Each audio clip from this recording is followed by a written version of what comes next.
Welcome to Filipino, a dynamic and evolving language based on Tagalog, but enriched with a blend of words and expressions from various regional dialects and foreign influences. Filipino is more than just a way to communicate. It is a living language that captures the diversity and history of the Philippines. In this video, we will explore both Tagalog and the heart of Filipino, the unique elements that make Filipino a national language for all Filipinos. After a short introductory video, we'll take a closer look at the vocabulary and structure of Tagalog, using example sentences from the Ling app and additional examples to make the explanations clear and easy to understand. Whether you're a language lover, a curious traveler, or someone wanting to connect deeper with Filipino culture, join me as we dive into the sounds, phrases, and stories behind this fascinating language. Lalaki. Lalaki ka. Batang babae. Batang babae siya. Batang lalaki. Batang lalaki siya. Tagalog uses equational sentences where a noun or noun phrase can be equated to another without the use of a verb like to be. Babae ako, where ako, I, follows babae directly. Predicate nominative is the noun or pronoun that follows the linking verb and renames or identifies the subject. In Tagalog, however, the predicate nominative may come before the subject, and in that case, it doesn't use a verb equivalent to is or are. For example, Babae ako. I am a woman. Here, Babae. woman is the predicate nominative that identifies the subject ako. Lalaki ka. You are a man. Lalaki, man, is the predicate nominative for the subject ka, you.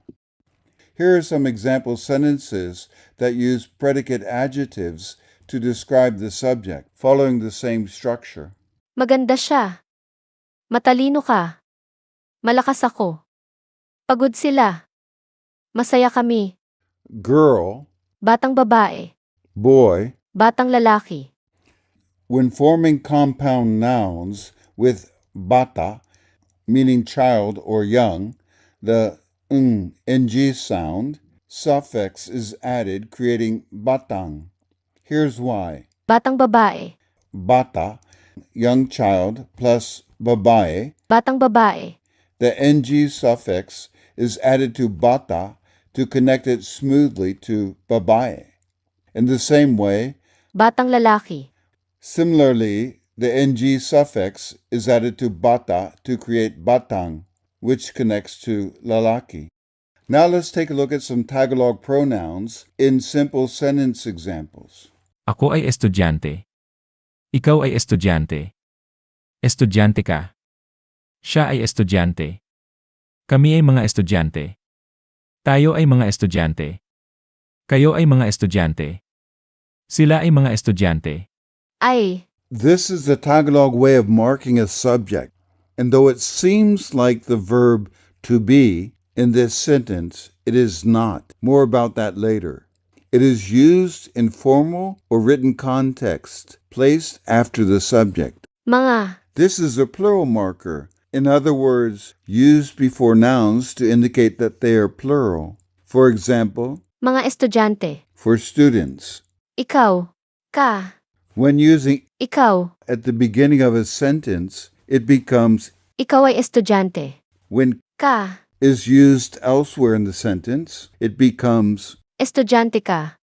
the absence of Ay. in the sentence like, Babae ako. I am a woman and Lalaki ka. you are a man, reflects a common practice in everyday conversational Tagalog, where the Ay. is often omitted to create a more natural or fluid sentence structure.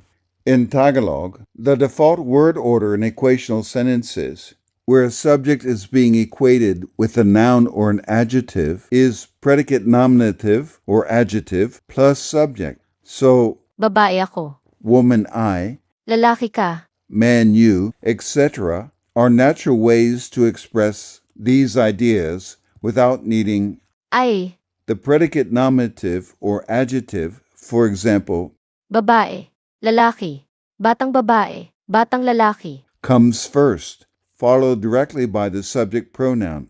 Ako, ka, siya. Here are some example sentences contrasting the two structures. Babae ako. Ako ay babae. Lalaki ka. Ikaw ay lalaki. Batang babae siya. Siya ay batang babae. Batang lalaki siya. Siya ay batang lalaki. Maganda siya. Siya ay maganda. Matalino ka. Ikaw ay matalino. Malakas ako. Ako ay malakas. Masaya kami. Kami ay masaya. Pagod sila. Sila ay pagod. Note that Ka. is used after the predicate, like a verb or adjective, and does not start a sentence. Ikaw. Is used at the beginning of a sentence and pairs with Ay. when following the formal or emphatic structure. Without, Ay. the sentence structure is predicate nominative or adjective plus the subject. This is common in everyday Tagalog speech. With, Ay. the sentence structure becomes subject plus Ay. predicate nominative or adjective, similar to the English subject verb object structure, adding emphasis or formality to the subject. Amerika, Nagmula ako sa Amerika. Alemania, Nagmula siya sa Alemanya. China. Nagmula ka sa China. Hapon. Nagmula siya sa Hapon. The verb Nagmula. means came from or originated from. It is derived from the root Mula. which means from. Nagmula. Is in the completed aspect past tense, indicating an action that has already occurred, specifically the subject coming from a place. The prefix Nag. in the word Nagmula. is a common verb affix in Tagalog, used to indicate the completed aspect, similar to the past tense in English. The base word Mula. means from or since and can be used as a preposition or adverb in Tagalog. When used as a base for verb formation, it carries the idea of coming or originating from a specific place or point in time. Here are some examples of the prefix Nag. indicating that the action has been completed. Naglakad ako sa parke. Nagsalita siya sa klase. Nag-aral kami ng matematika. Naglaro sila sa labas. Nagtrabaho siya sa opisina. Nagmaneho ako papunta sa bayan. Nagbasa ka ng libro. Nagkanta kami sa karaoke. Siya. Is gender neutral and can mean either he or she based on context. There exists a good deal of flexibility of pronoun placement in Tagalog sentences. For example, in the sentence, Nagmula ako sa Amerika. the pronoun Ako. I follows the verb Nagmula ako. directly, making the focus on the action of coming from a place. This is a standard structure in Tagalog. In the sentence, Nagmula sa Amerika ako. the pronoun Ako. is placed after the prepositional phrase Sa Amerika ako. from America, emphasizing the place of origin.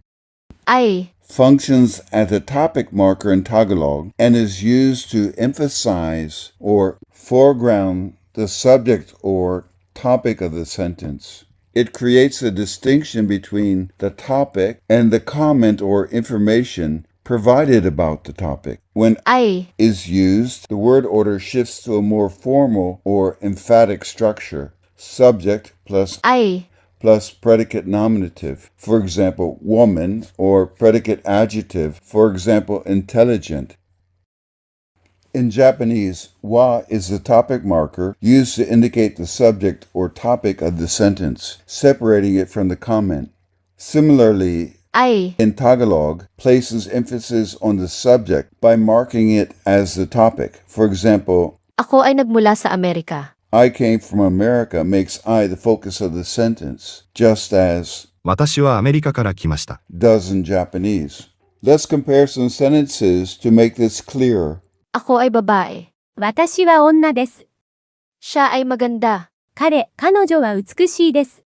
Kami ay masaya. 私たちは幸せです。 Ikaw ay matalino. あなたは賢いです。 Siya ay nagmula sa hapon.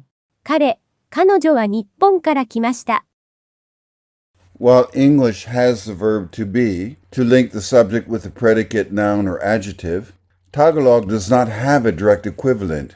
Instead, Tagalog relies on context and word order. In sentences like, Ako ay estudyante. I am a student, Ay, serves to introduce a comment or description, estudyante. student, about the topic, Ako, I, without functioning as a verb.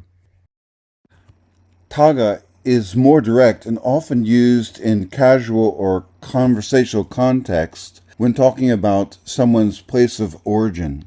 It is a common and simple way to express where you are from in Tagalog. taga-Amerika ako. Taga-Alemanya siya. Taga-China ka. Taga-Hapon siya. Tagalog. Literally means from the river or river dweller.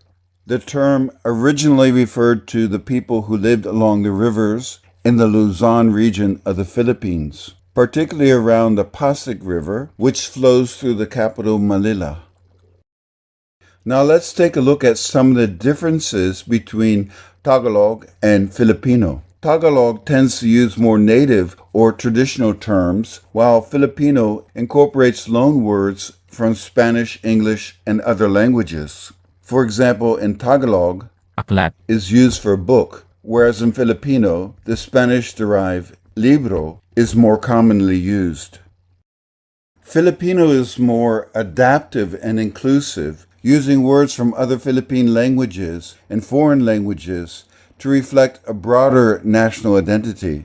For example, while Tagalog uses Pamayanan. for community, Filipino might use the more modern term. Komunidad. Kumusta ka? Kamusta ka? Nag-aral siya ng agham. Nag-aral siya ng siyensya. Gusto kong magbasa ng aklat. Gusto kong magbasa ng libro. Kailangan kong kumain ng agahan. Kailangan kong kumain ng almusal. Pumunta siya sa palengke. Pumunta siya sa merkado. Salumpuwit ang gamit ko. Silya ang gamit ko. Araw-araw siyang naglalakad. Daily siyang naglalakad. Naglaro siya sa labas. Nagpe-play siya sa labas. Saan ang palengke? Nasaan ang merkado? Nagtrabaho siya ng 12 oras. Nagtrabaho siya ng 12 oras. Sumulat siya ng sulat. Nagsulat siya ng letter. Malapit ang kanyang paaralan. Malapit ang kanyang eskwela. Tumigil na ang ulan. Tumigil na ang rain. Nagluto siya ng pagkain. Nag-cook siya ng pagkain. Siya ay mag-aaral ng wika. Siya ay mag-aaral ng language.